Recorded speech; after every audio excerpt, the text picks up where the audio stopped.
Ladies and gentlemen, just like black people in America have been completely priced out of the cannabis business, well, they have done the same thing to black Canadians as well. Remember, we are under a system that don't support us. And they certainly don't want you to have these businesses and get ahead. It's the same way in Canada, ladies and gentlemen. Let me tell you what their tactic is, and it's one they've been playing for many centuries.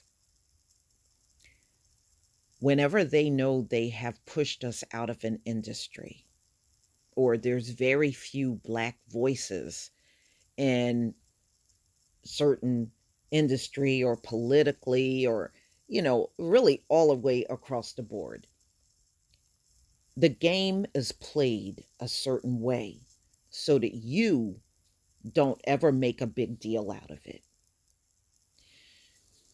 They know they have priced us out.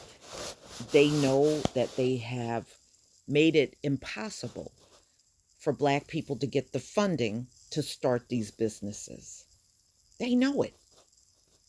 So when you go to complain, whether you're here in America or up in Canada, the goal is to acknowledge it, talk about it, put a panel of people together to babble about it, and maybe show it on mainstream news that they acknowledge so few black people are in the industry, write a few articles about it, but it never goes beyond that point. It's a game they have been playing for centuries. After all the conversation is over, nothing will change. They're on code. That's the way it's supposed to be. So then, when we start kicking up dust about something again, we'll put an article out. We'll talk about it on mainstream news. We'll acknowledge it. We'll have a panel of people talking about it. But there will never be any actions beyond that point. That is intentional. It's psychological warfare. It's them being on code. That's how you pacify us enough where we don't kick up a lot of dirt complaining about it, because we've acknowledged it, we've talked about it, we've had discussions about it, but you will never see nothing beyond that. Oh, we wrote these policies, and those policies, in many cases are totally ineffective, and they know it. They know it. They want it to be that way. Oh, well, we do have programs, but they know those programs are not effective. It's all to pacify you and to keep you quiet as they're raking in all of the revenue and keeping you excluded from the whole thing. Not just in cannabis businesses, but from any industry. That's how it's done. Psychological warfare. So just like they priced out black people and really largely excluded us from the cannabis business here in America, they have done the same thing to black Canadians on code. On code. See it for what it is. So they're doing the same thing with them. They're just pacifying them and acknowledging that it's a problem and talking about it, and panels of people, and we hear the black voices on this, and it will never go beyond that.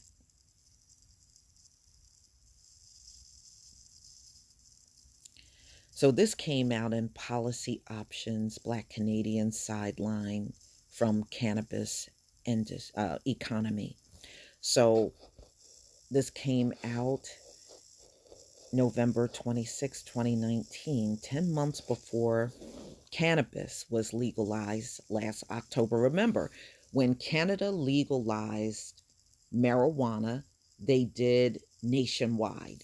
They didn't do the state by state thing like they do here in America. They just did it in one big sweep last October. I asked a question: where are Black Canadians in the cannabis debate? Aren't we asking the same thing here in America? Yes. Yes, they've priced us out on purpose. I sought to stimulate active involvement of Canada's Black community in our country's cannabis conversation. See, conversation. That is the key word. That is the key word, y'all.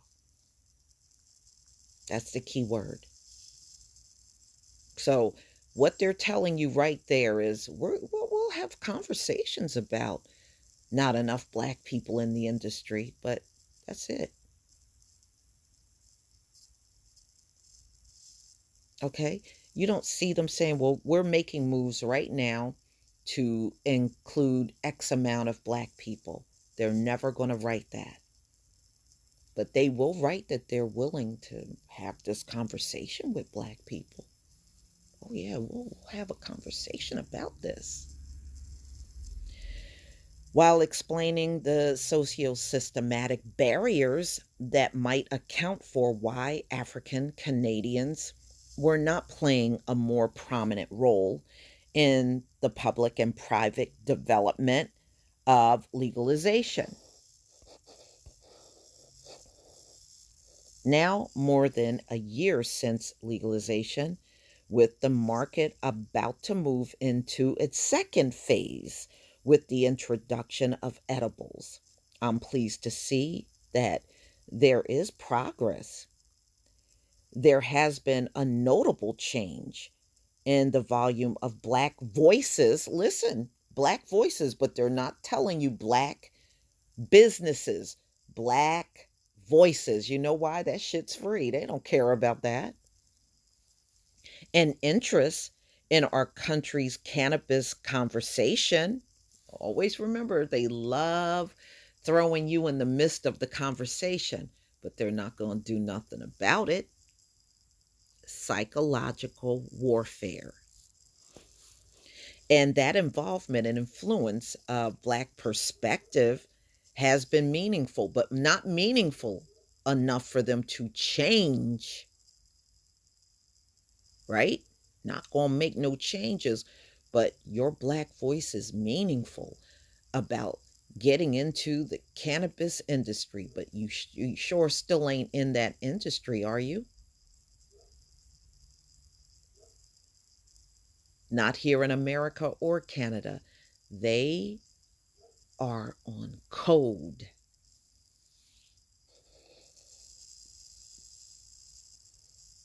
Mm-mm-mm.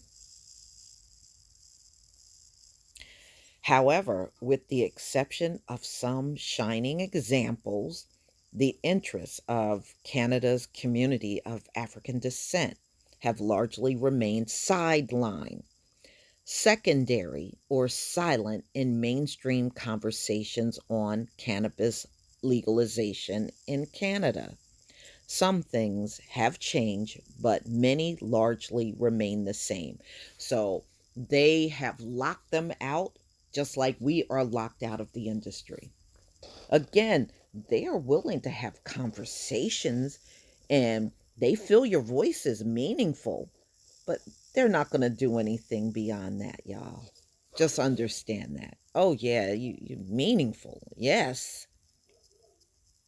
The most important shift for Black Canadians impacted by cannabis legalization might just be okay. So let me tell you something. Let me just move down here because it talks about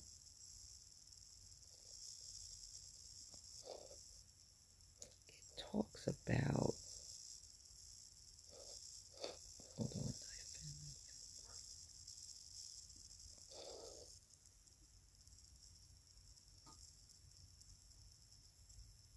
Okay.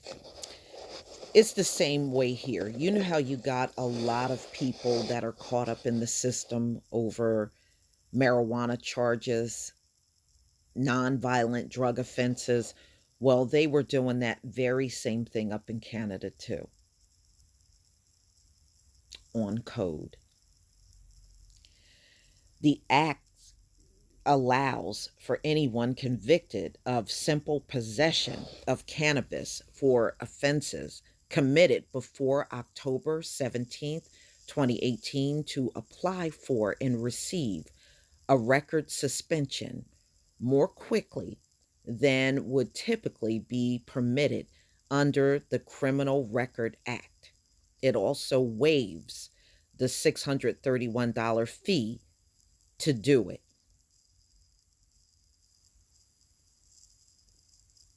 Now, there are places in America that have expunged, they will allow you to expunge your record. But in some cases, I was looking at some articles, they got so much red tape when it comes down to that, too. So it makes you wonder, well, how serious are these people? You know? And as you can see, not only have they done that here, they did this up in Canada as well, y'all. All these little petty charges for marijuana because they know they can't get you for nothing violent. So they go to the next best thing, a bunch of petty, non-violent drug offenses. It's an important step forward that CCA says, but the act does not meet the campaign standard for fair and effective cannabis amnesty. Here's why. Records are not suspended automatically. They have to be applied for, placing the burden on those convicted to undertake the costly and audacious administrative task associated with preparing an application, including locating, requesting, and retrieving records from various law enforcement agencies to support their application for a cannabis record suspension. So you are allowed to get your record expunged, but you got to do a lot of legwork to get it done. They're not going to make it easy for you. I've heard the same thing here in America, or they make you pay to get this done.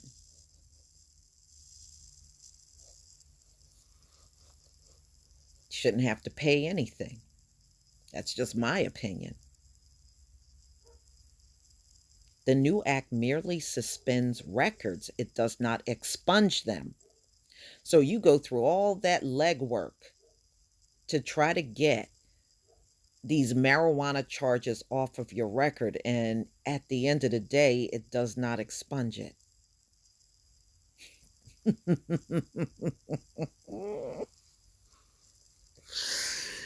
Ooh, these people know how to play you. The record of conviction continues to exist with potentially disastrous life consequences. The same way here in America. You have these low level drug crimes, and it literally shuts you out of everything, including jobs.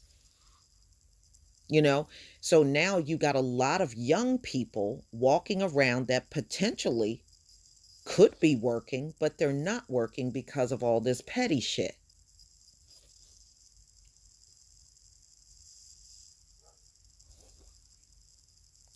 It can compromise an individual's ability to cross the border, obtain employment and housing, or secure custody of their child. It might also impact interactions with a police officer whose database search could still show the criminal record and the suspension.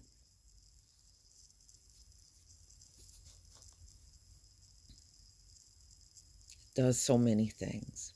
And remember, in this country, once you have that criminal record, you can't vote. So, they do this to just shut you out and shut you down altogether. And not only that, by doing this, this keeps you in the system. Because if you can't get a job, You don't have income coming in. People see your criminal record and won't give you a chance. You're going to turn back to crime.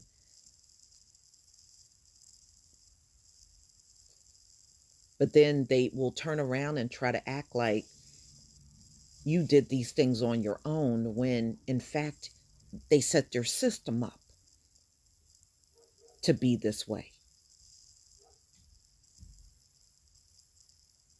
But they'll swear up and down you did it all on your own, which is a big lie. Biggest lie they're sitting there and telling. You put policies and laws and all kinds of rules in place to make sure you sabotaged another person's life. And then you won't acknowledge it. You put all the blame on that person when you know damn well you're lying. You know damn well you're lying. Suspensions can be revoked, the CCA notes, whereas an expungement permanently wipes clean the record, and which argues is necessary to help to rectify the racist targeting of Black, Indigenous, and racialized communities. So, just like they target Blacks here in America for these petty, low level, non drug offenses, they do the same thing up there in Canada to their Black community, ladies and gentlemen. They're not spared at all. Again, this is a global system. That's why the same thing is repeated everywhere. Wherever these folks are dominating, the same system is duplicated over and over on the Black community. Okay, so which has led to a disproportionately high number of these community members receiving cannabis convictions. Because why? Because they can't get you on violent crimes, ladies and gentlemen. In fact, violent crimes are down. Crime in general is down in America. So if they can't get you on anything violent, they go to petty shit.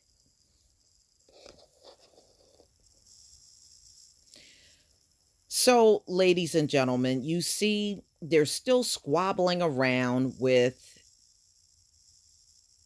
allowing people to expunge their records. There's so much red tape involved.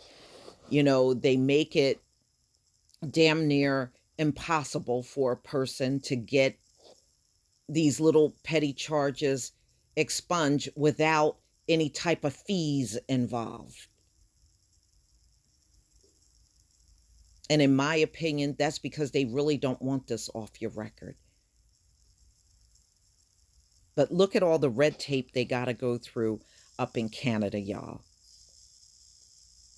You know, in my opinion, when you legalize marijuana in your state, these records should be automatically expunged. Should be automatically done. I don't care when you did the your marijuana charges came about. If it's legal in the state, the records should be expunged. There's a reason why they're squabbling around the way that they are, ladies and gentlemen. If you took all of these petty ass drug charges off of the Black community, the jails will literally be empty.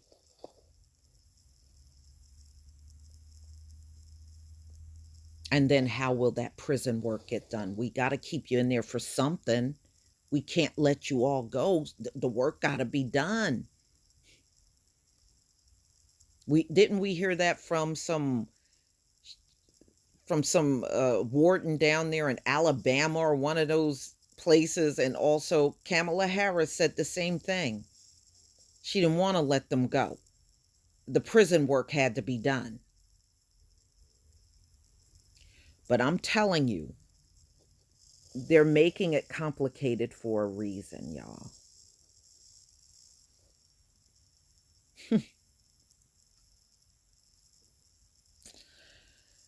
Drawing largely on research and analysis of development of cannabis legalization in other jurisdictions such as uh, Colorado. Each of them has independently offered a range of ideas for reefer reparations, all with a focus increase in Black participation in the newly legalized cannabis industry. More specifically, they are focused to rectifying the anti Black criminalization that characterize the Canadian war on drugs. Wow, in Canada they had their version of war on drugs, war on Black people up there too.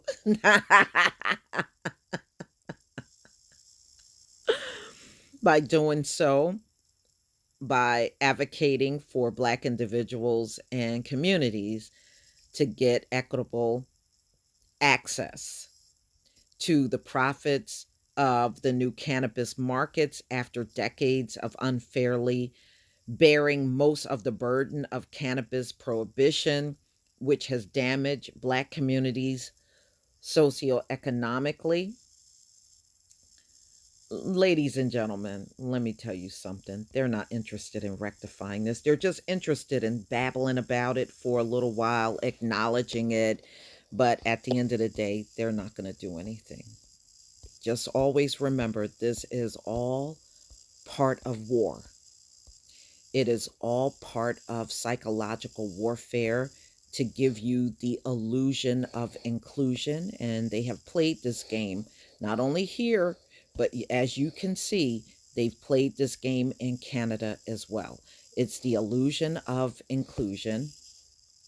It's never any intentions on correcting a situation. It is the intentions of keeping everything the same, but just acknowledging that there is a problem, but nothing really beyond that at all. Sounds all too familiar, don't it? Please leave your comment and subscribe. Don't forget to hit on the notification bell, and I'll see you on the next video. Peace, family.